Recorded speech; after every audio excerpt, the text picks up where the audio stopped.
사랑하는 성도 여러분 안녕하세요. 특별히 추수감사주일 예배에 이렇게 참여해 주신 함께하는 우리 성도님들 주의 이름으로 축복하고 환영합니다. 아멘. 우리 옆 사람에게 인사 나누시죠. 축복합니다. 사랑합니다. 잘 오셨습니다. 감사합니다. 오늘 저와 여러분에게 들려주실 하나님의 말씀은 시편 23편 1절에서 6절까지가 되겠습니다. 시편 23편 1절에서 6절까지 말씀 제목은 주님과 함께라서 부족함 없이 행복합니다. 이거를 여러분들의 마음속에 행복한 마음으로 같이 고백하기로 합니다. 시작. 주님과 함께라서 부족함 없이 행복합니다. 우리 시편 23편 1절에서 6절은 너무나도 잘 알려졌고 또 주일학교에서부터 많이 외우는 그런 구절인데 사실은 이 1절에서 6절까지 있는 내용이 우리 신앙생활의 인생의 여정에 전반이 다 적혀져 있어요. 그래서 저와 여러분들이 우리 인생에 태어나서 내가 어디에서 태어나고 싶었다든지 또 누구 집에서 태어났다든지 건강한 몸에서 또 부잣집의 아들로 이렇게 태어나 이런 것 상관없이 그냥 이 세상에 주어진 거예요. 이 지구상이라고 하는 땅에 저와 여러분들이 어느 날 몇 시에 이렇게 태어나게 되는 거예요. 거기에는 우리가 선택권이 없는 거죠. 그런데 이 인생 사는 동안에서 가장 저와 여러분들의 최대의 축복은 예수를 만난 거고 예수를 믿게 된 거고 그리고 구원의 은총을 받은 것인 줄 믿습니다. 그래서 영원한 소망을 가진 것이 영원한 나라에 들어갈 수 있는 소망이 있는 것이 저와 여러분들에게는 가장 큰 행복이요 축복입니다. 그래서 여호와는 나의 목자이시니 여호와는 나의 목자가 되시기 때문에 내게는 부족함이 없다. 내게는 정말로 덜하거나 이게 정말 나에게 뭔가 아쉬운 거 이런 게 없다 이거죠. 근데 이게 영어 성경으로는 더 잘 나타나 있다고 얘기하지 않습니까? 그래서 because the Lord is my shepherd. 주님은 나의 목자가 되시기 때문에 I have everything that I need. I have everything. 나는 모든 것을 가지고 있다. that I need. 내가 필요한 것을. 사실은 이 말이 저와 여러분들한테 깊이 와닿으셔야 되는데 부족함이 없다는 것은 내게 필요한 것은 다 주셨다. 그래서 사실 우리가 내일의 염려와 과거의 상처를 좀 내려놓고 보면은 오늘 하루 저와 여러분들이 이 자리에서 예배드리는 이 모습은 정말로 부족함 없이 기쁨과 감사와 감격으로 하나님께 예배드리는 이 자리에 초대된 줄 믿습니다. 네, 이 부족함이 어디에서 오느냐? 부족함이라고 하는 것은 어제 있었던 일과 앞으로 다가올 미래에 대한 염려 근심 때문에 뭐가 오냐면은 비교함 속에서 와요. 뭔가를 비교하기 시작하면은 그때부터 행복이 사라져요. 축복이 사라져요. 과거에도 그 비교 때문에 자꾸 마음이 낙심되는 거예요. 그때 그 누구가 어떤 사람이 그러면서 좀 지나면 어떻게 해요? 왜 나는 이런 집안에서 태어났을까? 다 비교식. 여러분 고아와 같고 엄마가 버려진 아이들 대문 앞에 나와진 아이들 중에서 이 세상을 주름잡는 주옥 같은 훌륭한 인물 된 사람이 많이 있습니다. 스포츠계에도 있고 전설적인 인물들이 많이 있어요. 그래서 어디에 태어났다 누구 부모에 자랐다 어디에 있었다 이거는 사실은 과거를 기준해서 내 마음을 빼앗아가는 비교식 속에서 나오는 거예요. 미래도 마찬가지. 항상 염려 근심이 있기 때문에 미래를 먼저 앞당겨 염려 근심하다 보니까 오늘을 행복하게 못 살아요. 이것을 우리에게 잘 알려준 것이 그 송명희 시인이 쓴 우리 공평하신 하나님. 제가 지난번에 좀 언급하지 않았습니까? 이 공평하신 하나님, 그 송명희 시인이 내성마비잖아요. 그 내성마비에 다른 사람이 보기에는 얼굴의 모습도 흉측하고 말을 제대로 못하고, 그러나 그 영혼이 너무나도 맑아서 예수님을 만나서 예수의 그 놀라운 이름에, 그 이름의 비밀을 깨닫고 난 다음에는 그가 쓴 거예요. 나 다른 사람이 가지고 있는 건 나에게는 없지만, 나 다른 사람이 가지고 있는 건강은 없지만, 근데 어떻게 이런 글을 쓸 수 있을까? 근데 그 사람은 자기에게 있는 가장 주옥 같은 축복과 행복을 표현하고 있는 거예요. 난 다른 사람이 가지고 있는 재물이 없고, 다 부족한 거잖아. 재물이 없는 게 부족한 거고. 그 사람은 건강이 없지 않으니까 건강한 사람을 비교할 때 나는 건강하지 못해서 부족함이 있는 거야. 그 결핍이 있는 거 아니야. 나 다른 사람이 가지고 있는 건강이 있지 않냐나, 그러나 나는 다른 사람이 갖고 있지 않는 것을 갖고 있다. 다른 사람이 갖고 있지 못한 거, 깨닫지 못하는 거, 보지 못한 거, 듣지 못한 거 들었으니 나는 하나님의 주옥 같은 음성을 들었고, 내가 만난 하나님, 내가 깨달은 그 예수 그리스도의 이름의 놀라운 비밀을 깨닫고 나서는 그분을, 하나님을 공평하신 하나님이라는 거예요. 그 마음속에 공평하다는 말을 갖다 표현할 수 있는 것은 우리에게 찔림을 주죠. 그분의 공평하다는 말 한마디가 부족함이 없는 거구나. 이 세상은 하나님이 통치하시는구나.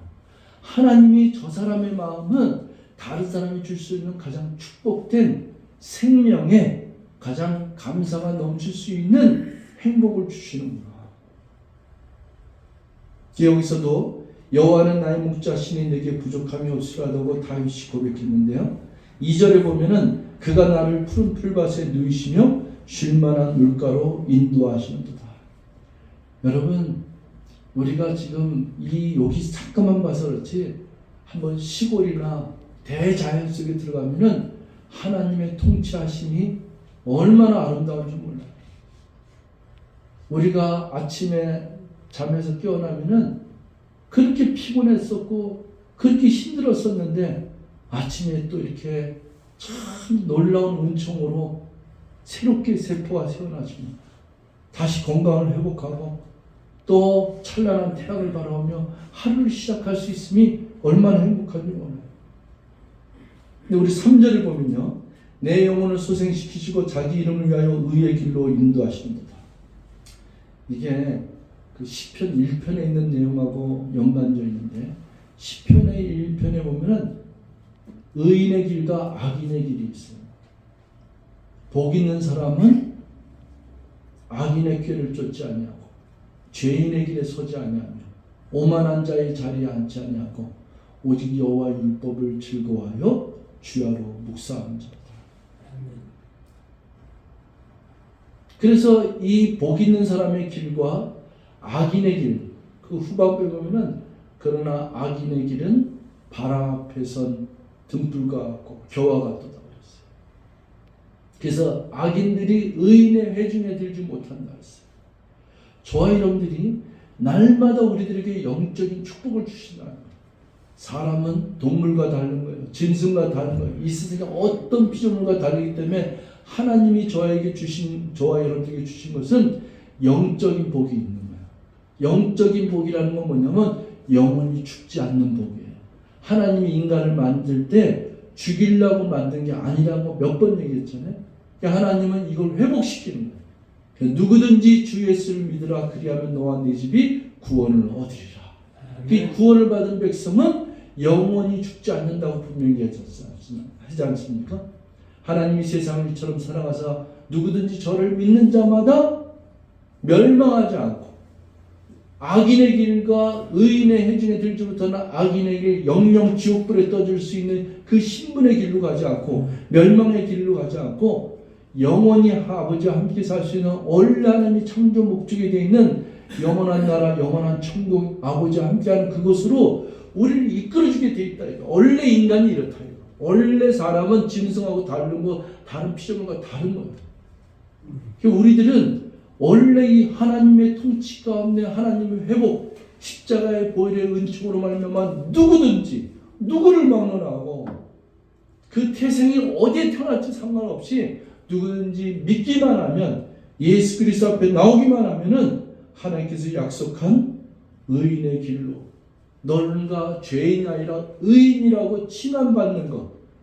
예수를 믿는 자마다, 구원받은 백성마다 전에는 죄인인데 그 죄가 다 소멸되고 용서됐다는 거예요. 용서함 받았기 때문에 그 사람을 너는 이제부터는 의인이다, 너는 하나님의 자녀다, 이 하나님의 특권을 우리에게 부여해 주신 줄 믿습니다. 그래서 내 영혼을 계속 소생시켜 주시고 생명강가로 인도해 주시고 자기 이름을 위하여 의의 길로 인도하신다. 우리 크리스찬들이, 믿는 자들이 날마다 하나님의 이렇게 영혼을 소생시키는 인도하심을 받는 영적 축복은 굉장히 중요합니다. 제일 인생에서 중요한 게 뭐냐? 아침에 일어나서 뭐 밥 먹고 뭐 회사도 가고 다 했지만은 제일 저와 여러분들이 그걸 얻어야 될 게 뭐냐면 영적인 복이에요. 하나님의 생명력과 하나님의 은혜와 평강과 사랑의 그 줄기가 저와 여러분들의 영혼을, 저와 여러분들의 심정을, 저와 여러분들의 생각과 마음을 지켜주시고 이끌어주셔야 될 줄 믿습니다. 그런데 이렇게 인생 가운데 이렇게만 되면 얼마나 좋겠어요. 부족함이 없고 푸른 초장에 누이시며, 그리고 날마다 생명을 공부만 하면 어떻겠어요. 근데 4절은 누구나 다 경험할 수 있는 인생이 다 이렇게 험난해요. 우리 4절 한번 다 같이 있습니다. 시작. 내가 사망의 음침한 골짜기로 다닐지라도 해를 두려워하지 것은 주께서 나와 함께 하시니라. 주의 지팡이와 막대가 나를 안위하시니라.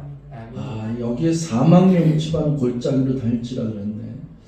아마 저나 여러분이나 나이 좀 드신 분들은 죽음의 고비를 몇 번은 넘겼을 거예요.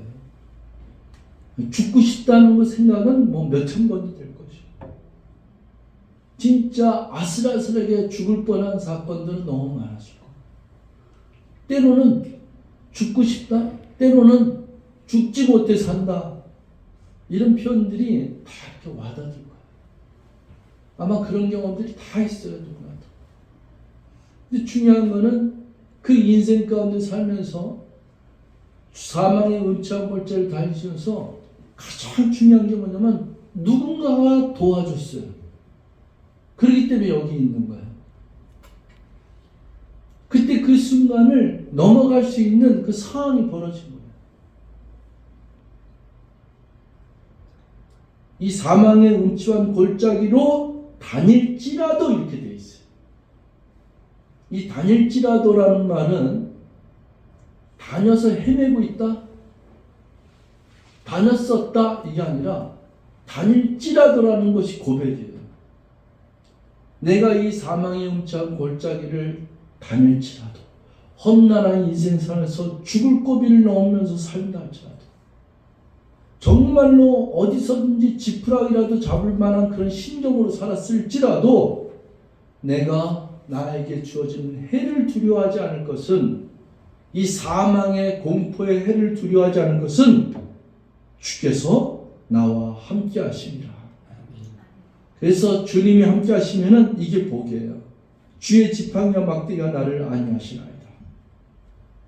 여러분들이 잘 아는 창세기 39장 1절에서 5절을 보면은 요셉의 이야기가 나와요. 요셉은 정말로 축복의 자녀예요. 엄마 아버지가 너무나도 사랑했어요. 특히 엄마 아버지가 서로 사랑하는 가운데 태어난 자녀가 요셉인데, 12아들 중에 그 11번째 아들인 그 요셉이 색동족을 읽고 늘 칭찬받고 이렇게 그랬던 자가, 그것도 다른 사람이 아닌 형제들에 의해서 배신을 당하고 팔려가지 않습니까? 그것도 어린 나이잖아요. 얼마나 상처가 막혔어요. 얼마나 이 가슴에 억울하고 복수심이 가득하겠어요. 근데 노예로 팔려가죠. 노예로 팔려갔는데 애굽 땅에 떨어졌는데 보디발 집안에 들어갔어요. 뭐 자살하고 싶기도 하고, 거기서 무슨 일을 하겠어요. 주인이 뭘 시키면 너 이거 해야 된다고 하면은 채찍에 맞으면서도 반항이나 하지. 그걸 우리가 본 게 옛날 뿌리 영화의 쿤타킨테 아니겠어요? 그렇게 하지 않겠습니까? 그런데 신기해요. 그 성경 말씀에 보면 창세기 39장 1절에서 5절에 있는 말씀 보면은 참고 말씀 좀 불러주세요. 예, 요셉이 이끌려 애굽에 내려가면 바로의 신하 치댕이 애굽의 그발 이자 손에서 요셉을 산이라. 여기서 뭐라고요? 요셉과 함께 하심으로 그가 형통한 자가 되어 그의 주인 애굽 사람이 집에 있으니 그의 주인이 여호와께서 그와 함께 하심을 보며 또 여호와께서 그와 범사에 형통해 하심을 보았더라. 여러분 제일 중요한 게요. 여러분들이 어떤 상황에 있는 건 상관없어요. 지금 칠흑 같은 어둠을 지나고 있다, 사망의 음침을 다 지나는 건 상관없어요. 제일 중요한 거는 지금 요셉의 상황이 정말로 이와 같지 않습니까? 사망의 음침한 골짜기, 거의 마지막, 인생의 마지막 같고 아슬아슬하고 죽고 싶고 죽지 못해 살고. 그런데 여호와께서 요셉과 함께 하심으로, 함께 하시기 때문에, 여호와는 요셉의 목자가 되시기 때문에 그가 형통한 자가 되어서 그의 주인 애굽의 사람의 집에 있으니 또한 그 사람들이 여호와께서 그와 함께함을 보고 그의 범사에 형통하심을 보았노라. 4절 볼게요. 요셉이 그의 주인에게 은혜를 입어 섬김에 그가 요셉을 가정 총으로 삼고 자기의 소유를 다 그의 손에 맡겼다. 이렇게 신실하고 이렇게 총명하고 이렇게 지혜롭고 이렇게 아름다운 이러한 신뢰를 갈 만한 청년이 어떻게 했냐고 다 맡긴 거예요. 5절 보세요. 다 같이 읽습니다. 시작. 그가 요셉에게 자기의 집과 그 모든 소유물을 주관하게 때부터 여호와께서 요셉을 위하여 그 애굽 사람의 집에 복을 내리심으로 여호와의 복이 그의 집과 밭에 있는 모든 소유에 미칩니다. 저는 이게 크리스찬의 능력자고 생각하는 사람입니다. 여러분이 만약에 이 세상에 직장을 하거나 아니면 사업을 하거나 믿지 않는 자들과 어울리는 자리에 있거나 믿지 않는 이웃과 있거나 여러분들이 이상한 집에 있거나 할 때 여러분이 여호와께서 함께 하시기 때문에 여러분 때문에 주변에 있는 사람들이 복을 얻게 되는 것이 성경에 나와 있는 거예요. 요셉 때문에, 요셉을 위하여 이 애굽 사람의 집을 하나님께서 복을 내리심으로 여호와의 복이 그의 집과 어디까지요? 밭에 있는 모든 소유에 미친지라. 그러니 보디발 장군이 얼마나 행복하겠어요. 그냥 모든 걸 다 맡겨놓고 요셉에게 맡겨놓고 매일매일 사람들 만나면은 그냥 칭찬하면서 세상에 이런 일이 있는가? 일 팔려온 그 노예의 그 한나를 샀더니 그 청년으로 인해서 요셉이라는 청년에서 내가 이렇게 복을 받았어. 모든 것이 형통하고 다 잘 돼. 이런 걸 갖다가 얼마나 나누면 살겠습니까? 근데 인생은 여기서 끝나지 않아요. 여기 23절에 한번 볼게요.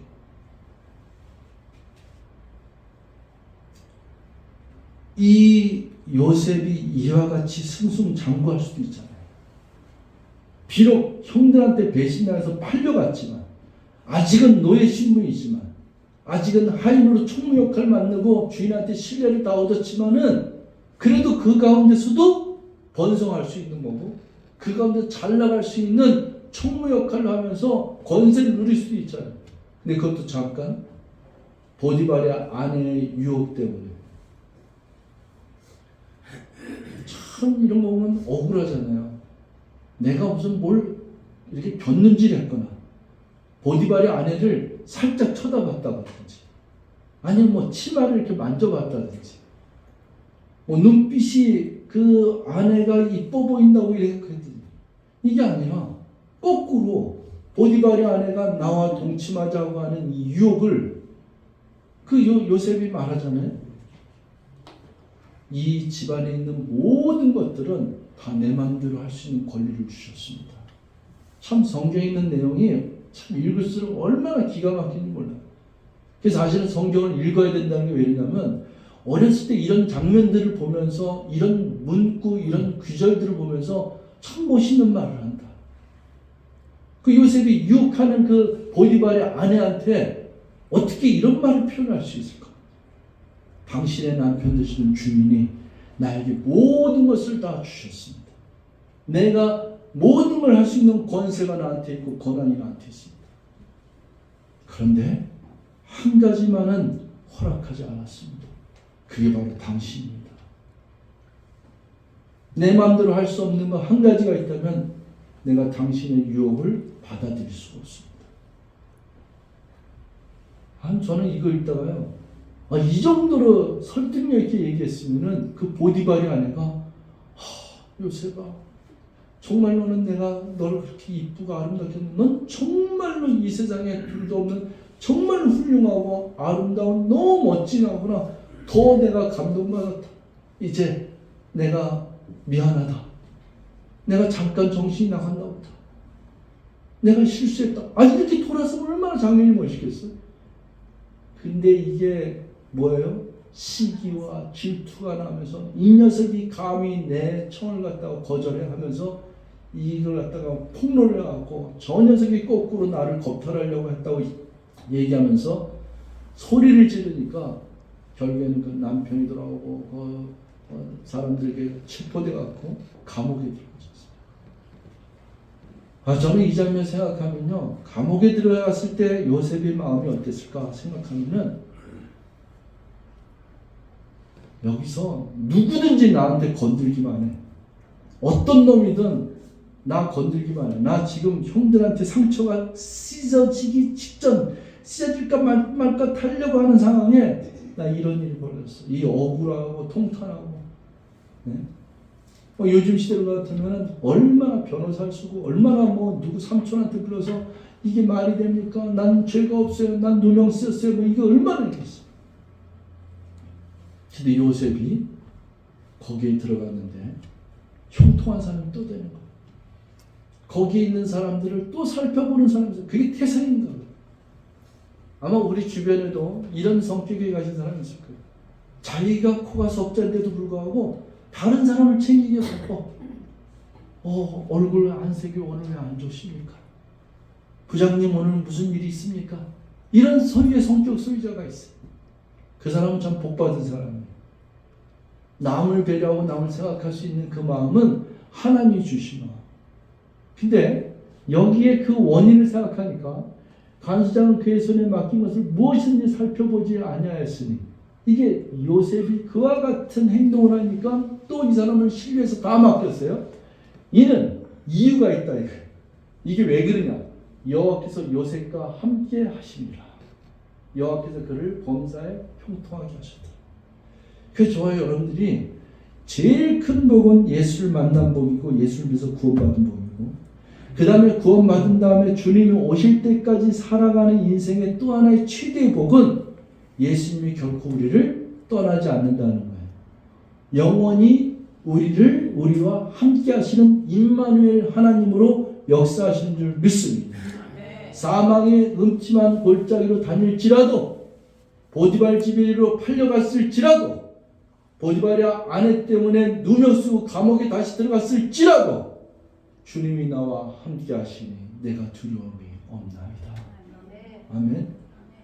이게 우리들의 신앙생활 여정의 제일 큰 축복이에요. 이거 붙잡고 살아가야 돼. 이거 안 붙잡으면요, 여기 계시면 아까도 얘기했지만 내가 사망의 음침한 골짜기로 안 가라는 법이 어디 있어요? 누구를 막론하고. 대부분은 막 5, 60대 된 사람하고 이렇게 서로 앉아서 술 한잔 먹던 이렇게 얘기를 나누면은, 말도 마십시오. 내 인생이 이렇게 파란만장할 줄은 알 수 없었습니다. 내가 잘 될 줄만 알았죠. 내가 이렇게 곤두박질 칠 줄은, 내가 이렇게 인생이 꼬일 줄은 누구한테 말도 못해요. 소설을 쓰려면 몇 편을 쓰고 이런 말들을 다 주고받던 거예요. 이게 인생이. 그럼에도 불구하고 주님께서 저와 여러분들을 주의 지팡이와 막대기로 붙잡고 안위하시는 줄 믿습니다. 5절로 넘어갈게요. 주께서 내 원수의 목전에서 내게 상을 차려주시고 기름을 내 머리에 부으셨으니 내 잔이 넘치나이다. 여러분, 이 얘기는 뭐냐면은 아까 그 요셉 얘기도 했지만은 저와 여러분의 인생에 미워하는 사람이 있으면 안 돼. 원수가 있으면 안 돼. 용서하지 못하는 사람이 없으면 안 돼. 만약에 꼭 해결할 게 있다면 죽기 전에 꼭 해결할 게 있다면 용서하고 가야 돼. 이게 인생이에요. 이 마음속에 너무 답답하고 너무 억울하고 누명 쓰이고 너무 속상하고 너무 믿고 너무 날 용서 못할 나한테 사기친 놈 뭐 있는 뭐 다 있다 하더라도 그 행복을 빼앗기면 안 돼. 용서를 하면은 이 마음속에 묶였던 게 풀리는 줄 믿습니다. 그걸 내려놔야 돼. 그 원수의 목전에서 나의 이 속상함과 원통함을 갚아주실 분이 누구다? 하나님이세요. 성경에 나와 있어요. 원수를 사랑하라. 그 원수에 대한 모든 것들을 누가 갚아주신다면 내가 갚아주려고 성경이 얘기하고 있어요. 여러분 좀 억울하고 힘들고 원수 짓는 일이 있다 하더라도 내려놓으세요. 그리고 하나님한테 얘기하세요. 다윗이 그 고백을 드렸어요. 그 원수들 쟤들 좀 때려주세요 하고 고백하고 기도한 게 다윗이에요. 다윗의 기도를 보면은 저 녀석들이 날 헤아리고 오는데 하나님 저들 갖다가 망하게 해주세요. 저들 갖다가 좀 혼 좀 내주세요. 이 기도가 있다니까. 그러니까 여러분 그 사람하고 대적하고 싸우려 하지 말고 하나님께 어떻게 고백해야 돼요? 하나님 내 억울한 마음을 좀 헤아려 주셔서 그놈 녀석 정신 차리게 좀 한 대 좀 때려주세요. 이렇게 기도하는 게 훨씬 낫다니까. 저와 여러분들이 기껏 해봤자 잘못되면 감옥 가잖아. 근데 하나님이 때리시면은 이 마음도 속상하고 그 사람 정신 차리고 회개하고 돌아오잖아. 그런데 더 중요한 거는 그 원수의 목전에서 하나님이 그걸 갚아주시고 내 상을 차려주신 다음에 내 머리에 부어주시는데 내 잔이 넘치나이다. 어노인팅, 기름 부어준다. 시간이 없어 6절 빨리 넘어갈게요. 6절 이거 정말로 고백해야 될 거예요. 6절 다 같이 읽습니다. 시작. 내 평생의 선하심과 인자심이 반드시 나를 따르리니 내가 여호와 집에 영원히 거하리로다. 여기서 반드시 나를 따른다 그랬어요. 내 평생 사는 동안에 주님의 선하심과 인자심이 그 목자가 인도하는 그 목양이에요. 그 목자가 양을 인도하는 그 목자의 그 능력과 인자심과 선하심이 평생에 죽는 날까지 주님 만나는 날까지 나를 반드시 따르리니 얼마나 행복해요. 결코 너를 버리지 아니하리라. 히브리서 13장 5절 6절 보면 내가 너를 결코 고아처럼 남기지 않느라 계속해서 얘기하고 있어요. 그런데 제일 중요한 말은 마지막 그 단어는 영원입니다. 내가 여호와의 집에 영원히 거하리로다. 아멘. 여러분 잠깐 있다가 사는 인생은 너무 짧다. 예수는 길이라 인생은 너무 짧다. 잠깐 있다가 없어질 같은 이런 순간 속에 사는 인생, 왜 이렇게 과거에 있었던 일과 인간관계와 사람을 갖다 들들고 끄고 시기 질투하고 용서 못하고 왜 나만 이렇게 중표를 얻었고 왜 내일에 있는 염려와 근심 속에서 이 콩알만한 가슴 갖고 왜 이렇게 움츠러들고 이기주의고 개인주의고 지뺏기 모르고 조금만 눈을 떠서 크게 보고 세상을 보고 그리고 손을 뻗어서 다른 사람을 생각하고 그리고 내가 받은 축복이 있기 때문에 다른 사람의 영혼을 살리고 저 사람에게도 이 기쁜 소식 전하고 그들에게 십자가의 보혈의 은총과 하나님의 사랑을 전파하며 내 사는 동안에 감사하고 찬송하고 한 해 동안 돌이켜볼 때 다 주님께서 보살펴 주셨지. 다 인도하셨지. 오늘 이 자리에 있게 하셨지. 감사, 찬송과 감격이 넘쳐나는 불구하고 왜 이렇게 내 생각과 마음이 이렇게 좁아들었어? 움츠러들었고 내 개인의 자기밖에 모르고 나만 억울한 것 같고 다 떨쳐버리시기 바랍니다. 언젠가는 다 지나가게 돼 있어요. 제일 중요한 거는 내가 이 세상에서 영원히 살 것처럼 살지만은 그렇지 않아요. 어제도 누가 죽었다 그러고 어제도 불이 나서 죽었다 그러고 맨날 이 소식을 듣고 있는데 오늘 이 순간 저와 여러분들이 생각할 건 뭐냐면 나는 과연 어디로 가는가? 내 인생은 어디를 향하고 있는가? 내가 궁극적으로 내 마음속에 영원히 죽고서 영원히 가서 붓고 가야 될 그곳이 어딘가? 그게 아버지 집이에요. 내가 아버지 집에 영원히 거하리로다. 사랑하는 성도 여러분, 이건 정말 제가 여러분들한테 몽놓아 외치고 싶어요. 제가 다 얘기했잖아요. 요셉이 여기도 하고 과거, 미래 다 사람은 불안할 수밖에 없어요. 불확실성이 살아요. 상처와 인간관계가 어그러진가 깨진가, 매일매일 삶을 전투적으로 살아야 되는 거, 내일은 또 회사를 출근해야 되는데 또 누구 꼴보기 싫어서 못 가겠고, 아슬아슬 순간 넘기는 이런 희생이 인생인데, 과연 내가 이 마음속을 이 잠깐 있다가 없어질 눈에 보이는 것에 내 마음을 뺏겨서 소망이 보이지 않고 진정한 진리의 삶이 내한테 보이지 않고 피폐하고 어두워져 있다면 과연 나는 어디로 가는가? 나는 이대로 좋은가? 나는 이대로 가는데 어떤 길로 가고 있는가? 사랑하는 성도 여러분, 저와 여러분들에게 가장 중요한 거는 왜 신앙생활을 하느냐? 저는 100% 담대하게 얘기할 수 있어요. 왜 예수 믿느냐? 아버지 집에 영원히 살기 위해서. 그게 궁극적인 목적이에요. 잠깐 있다가 없어질 인생, 여기에 내 마음이 왜 이렇게 산산조각나고 빼앗길 필요가 없겠어요. 하나님이 저와 여러분들의 목자가 되신 줄 믿습니다. 반드시 저와 여러분들이 내 평생의 선하신가 인자심이 반드시 우리를 따르며 우리와 함께하는 줄 믿습니다.